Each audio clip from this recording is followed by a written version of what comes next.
Hello and welcome, everyone. I am Tremaine Wright, the chair of the Cannabis Control Board. Recognizing that we have all board members present with Ms. Garcia attending remotely, I am pleased to call to order the third meeting of the Cannabis Control Board and to welcome all of you who are watching virtually. As we have previously stated, it is our hope that in the near future we will be able to safely gather for these meetings in person. For now, we come to you via streaming services, and as always, this meeting will be recorded, and the recording and transcript will be available to the public on the Office of Cannabis Management's website, cannabis.ny.gov. Please note, there is a designated section of the website where this information on the Cannabis Control Board meetings are stored, both past and present. It's available to you, the public, every day, all the time. Thank you. Um, Today's agenda will include some brief remarks from me, a review and approval of the meeting minutes from the Cannabis Control Board meeting held on October 21st, a discussion on the cannabinoid hemp regulations, consideration of OCM employment items, a report from the Office of Cannabis Management's Executive Director, Chris Alexander, an announcement about the next Cannabis Control Board meeting, and then we will adjourn. So let's get started. The Cannabis Control Board, together with the Office of Cannabis Management, is committed to the successful development of the cannabis industry in New York State. As a reminder of our timeline, the Marijuana Regulation and Taxation Act, or the MRTA, was signed into law on March 31st, 2021. Following Governor Kathy Hochul and the legislature's appointments of the board members and the executive director, we have been holding regular meetings to address key priorities. To that end, I'd like to provide you with updates on a few of those priorities: staffing, stakeholder engagement, and delivering on statutory requirements. First, as it relates to staffing, the executive director and I have continued to recruit top talent for the Office of Cannabis Management. We've attracted and engaged personnel with strong qualifications for senior positions across all teams. Today, we will consider another tranche of recommended hires to continue building out the office. We have also smoothly transitioned DOH medical and hemp program staff to the new Office of Cannabis Management. The transition is now complete, and staff report to and work out of the OCM. Next, as it relates to engaging key stakeholders, I have been busy Zooming and traveling to speak with many constituents across the state.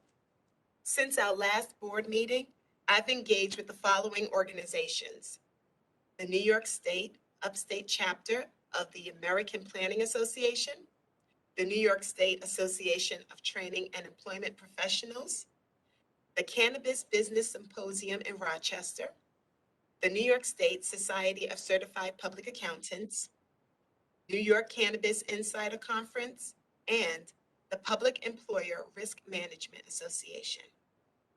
I have said this to you before, and I will say it again. Engaging with the community, speaking directly to the community, and incorporating community feedback is essential to the mission of the OCM. We are just getting started, and the entire board is looking forward to speaking with and hearing more from you as we continue. With regards to delivering on the statutory requirements of the MRTA, today we will take a sizable step forward implementing the cannabinoid hemp program. Today, the board will consider adopting the cannabinoid hemp regulations to make them effective.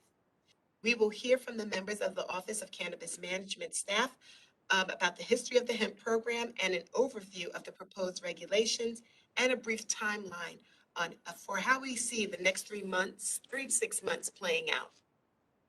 I'm pleased that we will be advancing the cannabinoid hemp program today, just as we have done with the expansion of the medical marijuana program at prior meetings.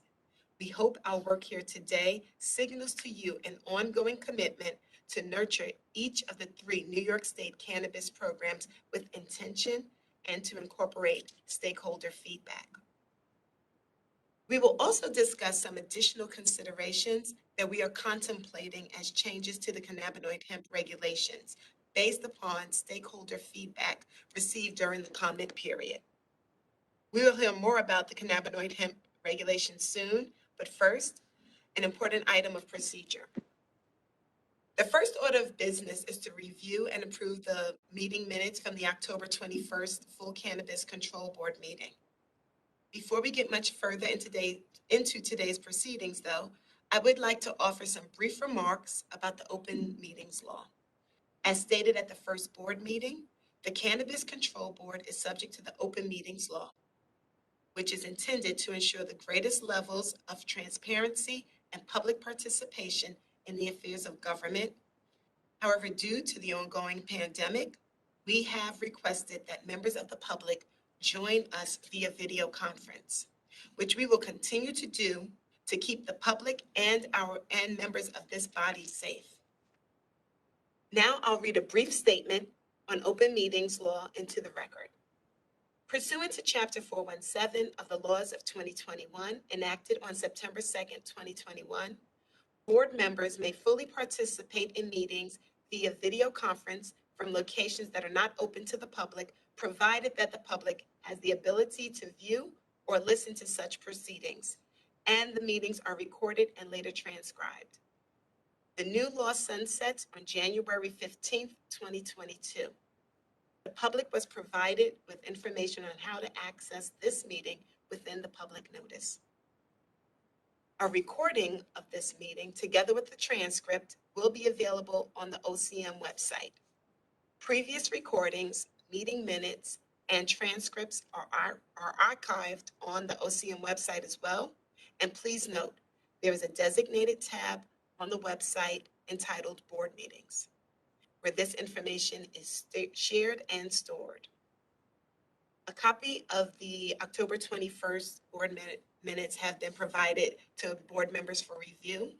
If there are no objections, I move to bring the approval of the October 21st board meeting minutes to a vote. Is there any discussion? Seeing none, may I have a motion to accept the resolution before us? So moved.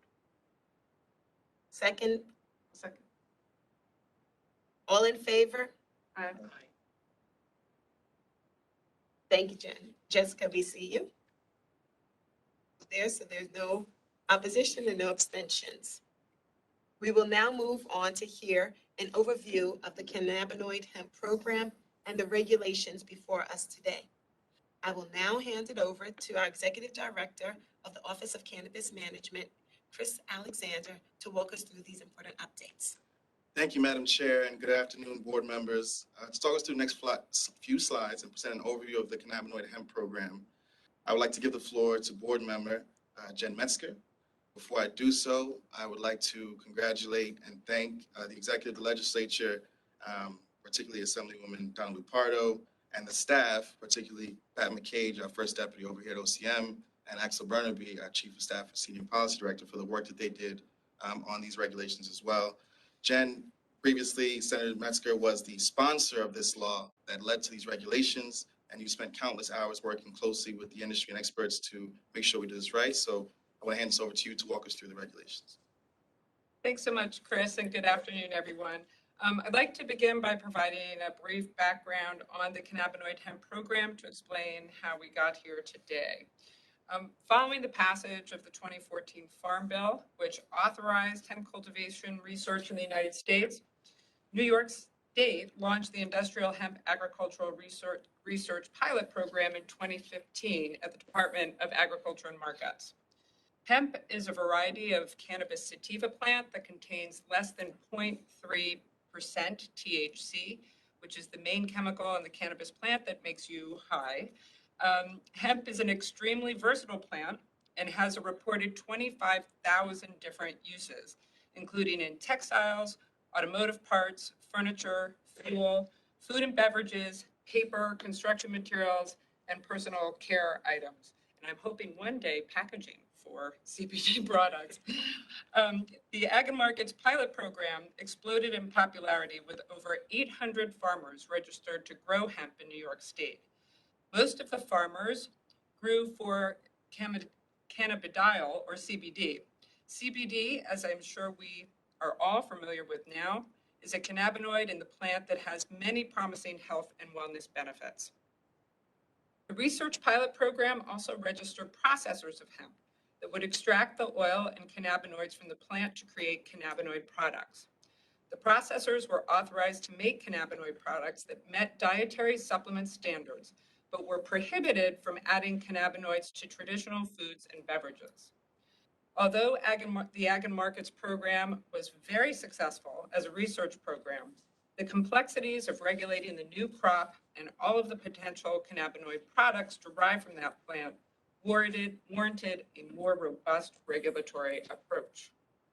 In response, the legislature passed a bill in 2019, which was chaptered in January 2020, formally creating the cannabinoid hemp program and bifurcating the regulatory authority of the plant between Ag and Markets and Department of Health. Ag and Markets maintained regulatory control over the cultivation of hemp, and DOH inherited regulation of cannabinoid hemp processing and retailing. The cannabinoid hemp program at DOH was placed into the medical marijuana program to leverage existing experience and knowledge of the cannabis plant. It was also a conscious decision to use the term cannabinoid as opposed to CBD, as the hemp plant contains hundreds of cannabinoids beyond just CBD. We have defined cannabinoid hemp as any product that is used for its cannabinoid content, e.g., for example, CBD, for human consumption or topical application.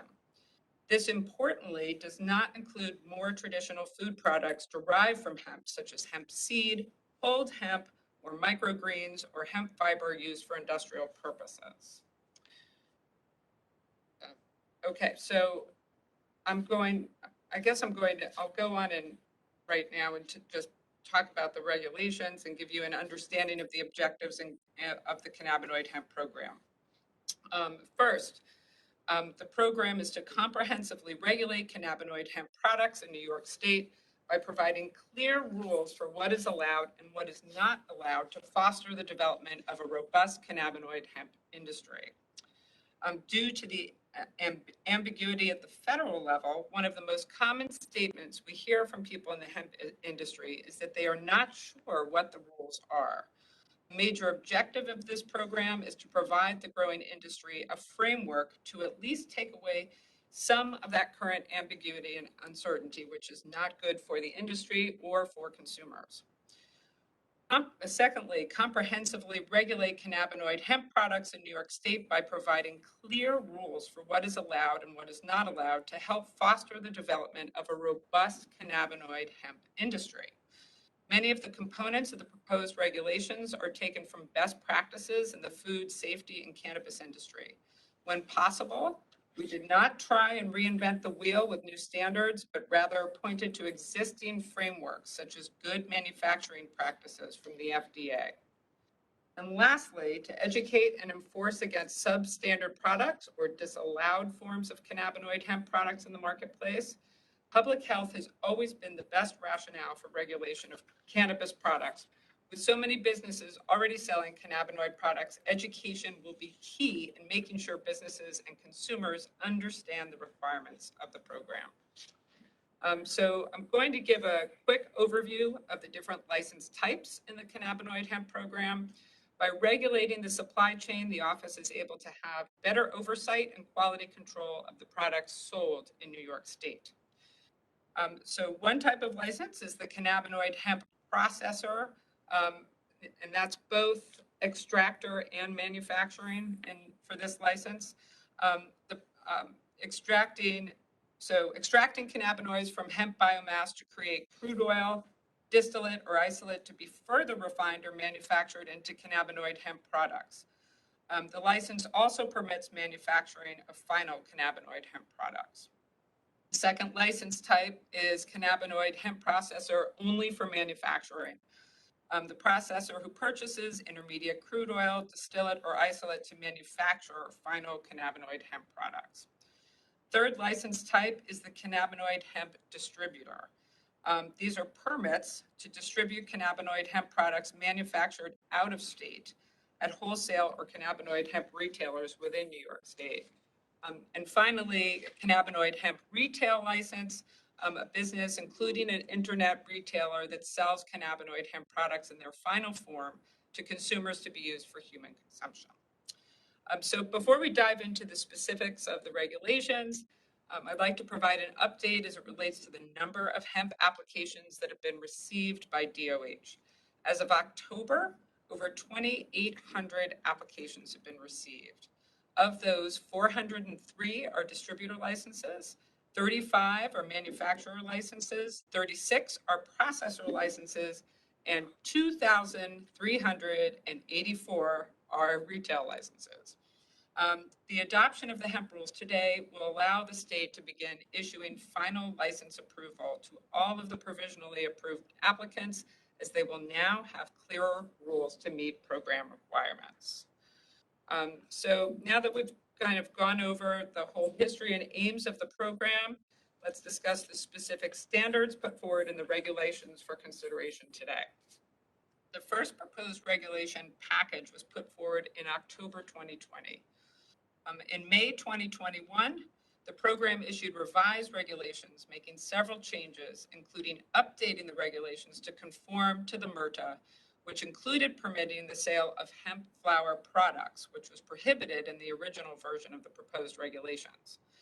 The regulations were then released for a second public comment period that ended on July 19th, 2021.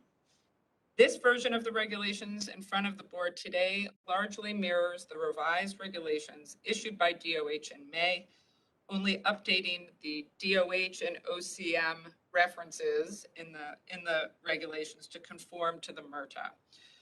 One change that is worth highlighting is as it relates to manufacturing standards. Products must be manufactured using good manufacturing practices, or GMPs, specific to the product form. For instance, whether it's a food or dietary supplement. These are incredibly important to giving consumers the confidence they need in these products. As it relates to laboratory standards, labs must be ISO IEC 17025 accredited or approved to test medical marijuana in New York State. This ensures laboratories adhere to general requirements for the competence of testing and calibration laboratories. A full panel of testing is required, which includes the cannabinoid profile, heavy metals, microbials, pesticides, mycotoxins, and residual solvents. As it relates to packaging and labeling standards, New York State will require a nutritional or supplement fact panel. The label is to state that the total cannabinoids per product serving, stating the amount of CBD and THC as applicable. It requires a QR code or link to certificate of analysis. It requires product warnings, such as not evaluated by the FDA. It requires a mechanism to report an adverse event. It requires that all ingredients be listed. Also requires an expiration or best buy date and the country where hemp is sourced for now. While the regulations will take effect immediately, components of the regulations such as the packaging and labeling and lab testing requirements have a delayed effective date to allow time for current processors and retailers to come into compliance with the finalized regulations. The extended effective date for the select requirements is 6 months from when the regulations are filed, which is April 2022. Excellent, thank you. We're pleased to hear of this excellent progress and the opportunities that it represents. Now that we've heard an overview of the current program and a summary of the regulations, we'd like to discuss additional changes to the program that are being considered in subsequent regulation packages. These changes were not included in this rulemaking because any alterations to the current draft would have required that the regulations be reissued for public comment. And we wanted to move quickly and end the ambiguity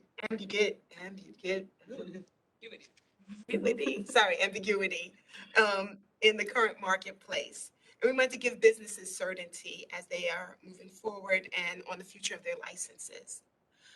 We will continue to build on the program and to ensure that we are providing the highest protections for New Yorkers while supporting the hemp business and helping them compete in a rapidly growing national market.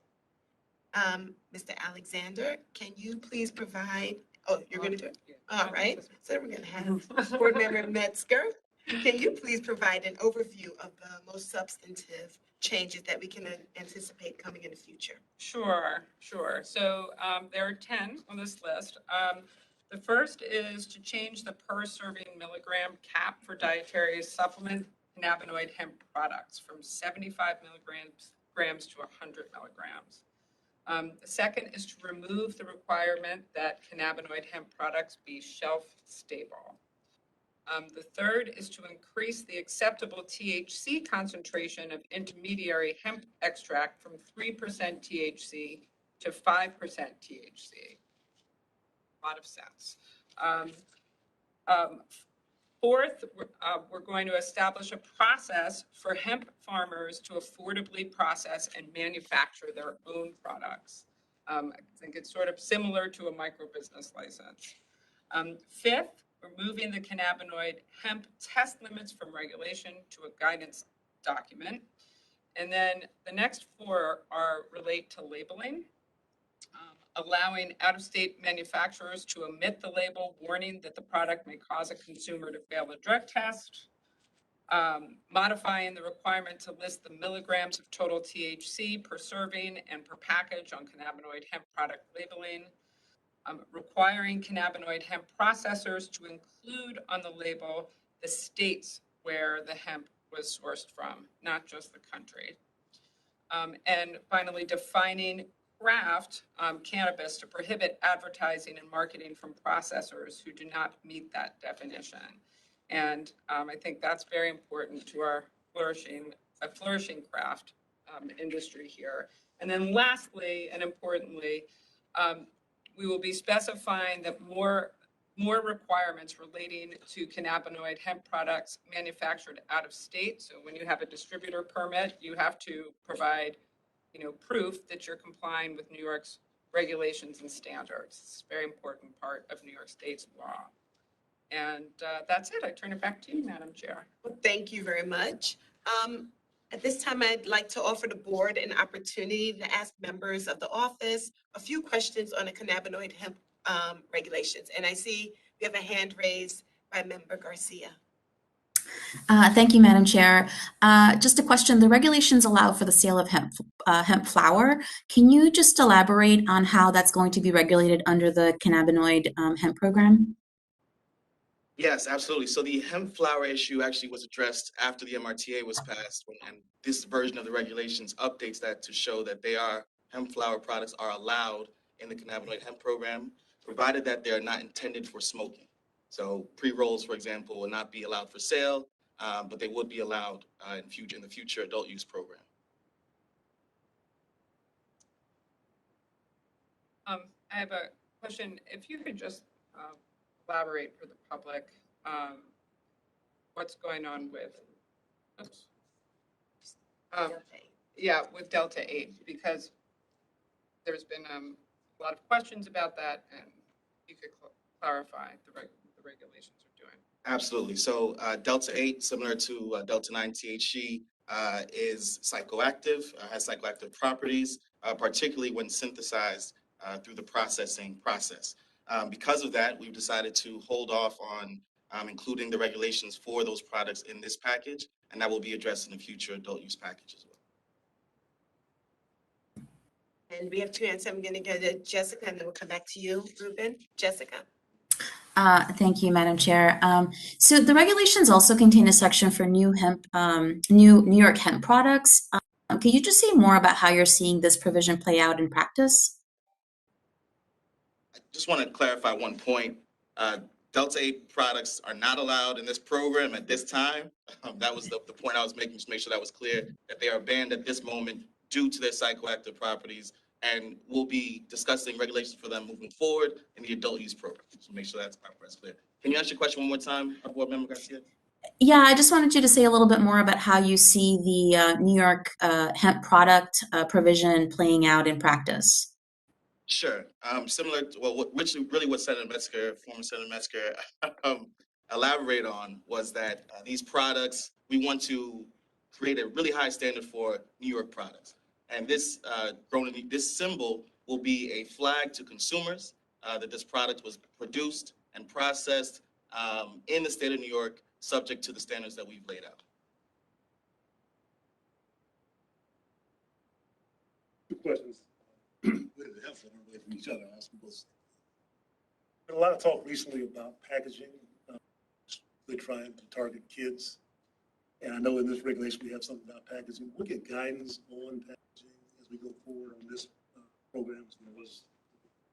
Absolutely. So there are some labeling and packaging requirements here. The MRTA spells out some additional requirements that will be made by the board in future regulation packages, and gives the board broad authority to restrict particularly types of advertising that are targeted towards young people, for example. And moving forward in future board packages, for future regulation packages, we'll be sure to address some of those concerns. The question I had is the license fees. How does that compare to other states? And we feel like that's going to be license. Concerned about that.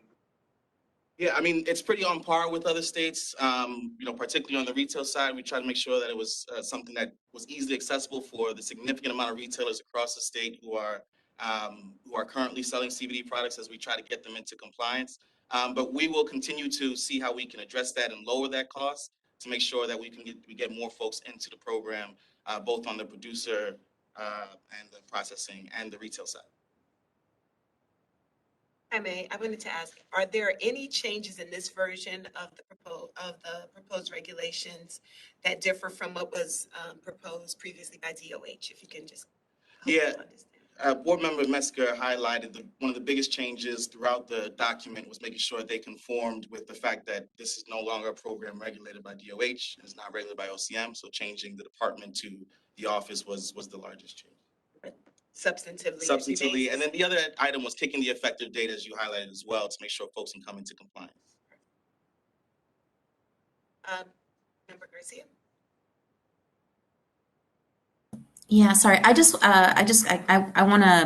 wanted clarity on just one piece. Do the regulations allow for the sale of cannabinoids and CBD to be added to food and beverage products?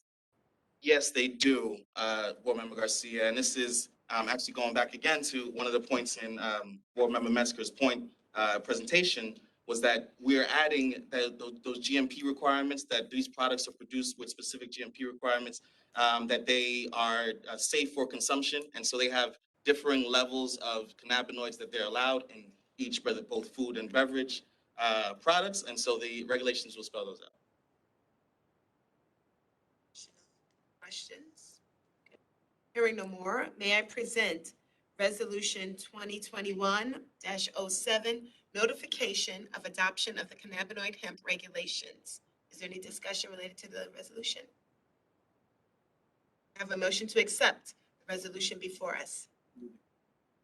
Daniel, Perry? All in favor? Aye. Unanimous, and it passes. Moving on, during the first two meetings of our board, we've appointed staff at the OCM. Again, this is a key priority in ensuring that we maintain momentum. The board members before you is a package of potential hires representing key positions throughout OCM. These candidates have been recommended by our executive director, and their resumes and bios have been shared with you. Without further ado, may I present Resolution 2021-08, affirming the staffing recommendations of the executive director. Is there any discussion related to the resolution? Thrilled we're staffing up. Yes. That's one general question. We've gone through two packages already. Where are we in the process of getting those people on board? State employees? Yeah, no, it's a rather lengthy process, but thankfully we've gotten, at least through the first package of hires, most of the sign off that's required, and folks will have a start date, hopefully as soon as next week. Some folks have actually started already, coming from other government agencies, so we kind of have a mixed bag of folks, but hopefully to continue to have sign off where folks can start within the next week or two. There are no additional questions. May I have a motion to accept the resolution before us? So moved. I have a second. Thank you, Mr. Perry. And all in favor? Aye. Unanimous, thank you. No opposition, no abstention. So resolution 2021-08 passes. Thank you. We'll be delighted to have. This is going to be a tremendous lift to our team, and we really appreciate the support that they're going to and talent that they bring to the team. Now I'm going to turn the floor over to our Executive Director, Chris Alexander, to provide his Executive Director report. Thank you, Madam Chair. An update since our last board meeting, the sale of whole flour, to start as a highlight point, the sale of whole flour to registered patients has officially begun. The team continues to review laboratory reports and approve new lots of product for sale at the RO dispensing facilities.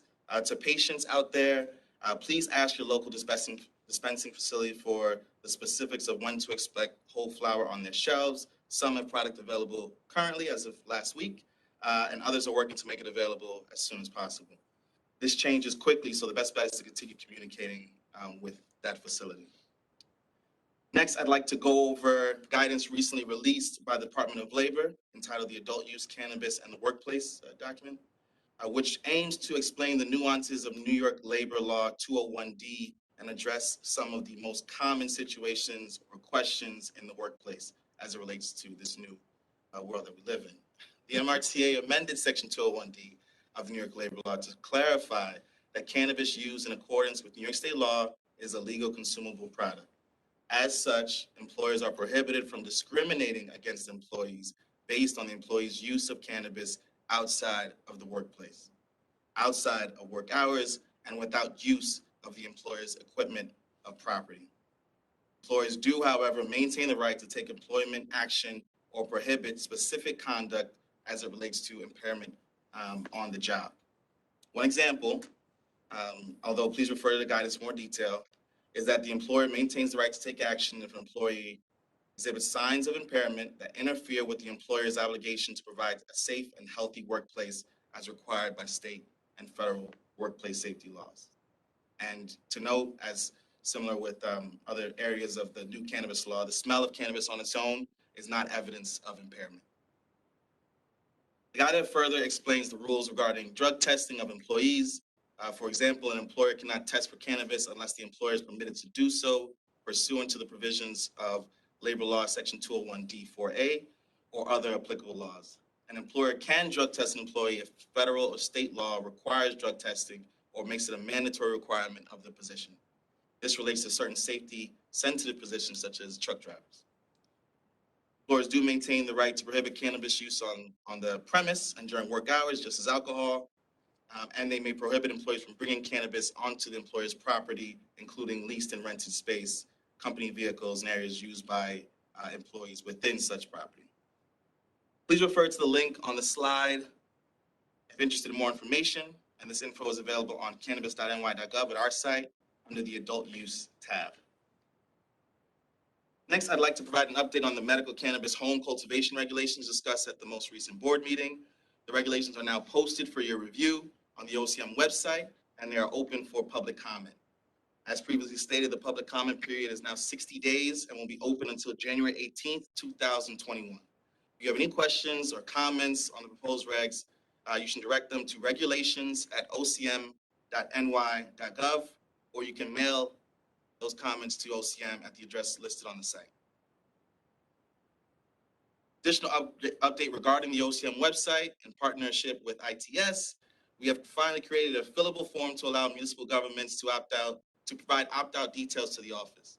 We've been trying to track this information, but we're trying to make it easy for local municipalities to submit it to the office. This will be essential for planning purposes of the office as the December 31st opt-out deadline is quickly approaching. One final note for today, the office is preparing for our first educational campaign. This campaign will be focused on educating the public about this seismic shift in public policy. Just as we heard in the update on employer-employee guidance, because cannabis is now legal in New York State does not mean it's legal for everyone everywhere. While we work to develop this first campaign, we want to continue to underscore key public health and safety messages. As we've discussed, the MRTA approaches legalization from the perspective of public health, so we want to continue to engage with the public about key aspects of the law and essential health and safety measures. Cannabis was legalized for adults only.